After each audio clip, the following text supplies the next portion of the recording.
Brought to you by Baby Lock, for the love of sewing. Sulky Threads. Express yourself with Sulky and create with confidence. Our exclusive fabric partners. Be sure to look for their newest lines of fabric. Welcome to Quiltmakers Block Network. I'm Eileen Fowler from Quiltmaker Magazine. Today I'm going to share with you Spring Julep, block number 686, designed by Renelda Peldunas-Harter for Quiltmakers 100 Blocks Volume 7. I'll also show you the simple steps to make this dramatic bargello block. Bargello quilts are made from strips sewn into bands. Segments are cut from the bands and the fabric order is shifted before the segments are sewn back together. For this block you'll need strips from 8 fabrics. You can see that these are all tone-on-tone fabrics, and there's a transition in color from greens to blues to turquoises and back to greens again.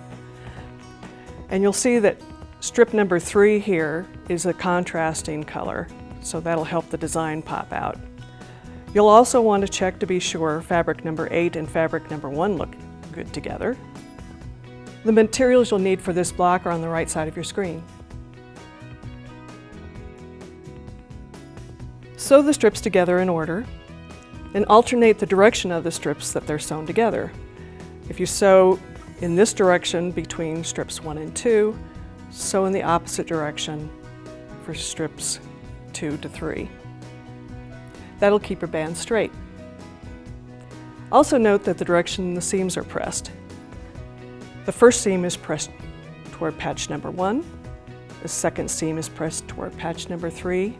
Alternate these directions. That'll help the segments nest together nicely when you're sewing the segments back together. When the strips are all assembled, sew strip number 1 to strip number 8 to create a tube. Here's my tube. I'm going to trim off the edge of the tube, and then I'm going to cut segments in these increments. Here are the cut segments, and now we're going to create the magic. I'm going to remove the stitches between patches 1 and 8, and now my segment will look like this. For the second segment, I'm going to remove the stitches between patches 1 and 2.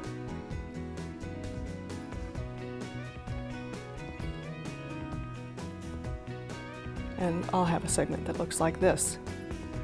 Continue this process removing stitches between patches as shown on the screen. When all those seam allowances have been removed, you will have segments that look like this. And you'll notice a slight wave starting to form with this contrasting light color. Sew the segments together and you'll get this finished block. Different colors and values will give you different looks in this block. In this block, I've used a dark value for strip number 3, and I've got a variety of complementary oranges and blues going on. For this version, I've used a variety of neutral colors and some greens, and you'll see that the light that's used in strip number 3 is a little more subtle than the rest. So this block will make a more subtle quilt. Here are a couple layouts for the Spring Julep block. The first one has all the blocks oriented in the same direction, and you'll see a nice wave forming across the quilt. In this version, the block is rotated every other block, and then the row is turned upside down for the second and fourth rows. This creates a nice X design throughout the quilt top. Visit us at quiltmaker.com for some free, fun quilty quotes. Spring Julep and 99 other amazing blocks can be found in Quiltmakers 100 Blocks Volume 7. Thanks for joining us today. We hope you'll be back with us soon on Quiltmakers Block Network. Thanks for joining us today. We hope you'll be back with us soon. He's a hair designer. Yola! That's right.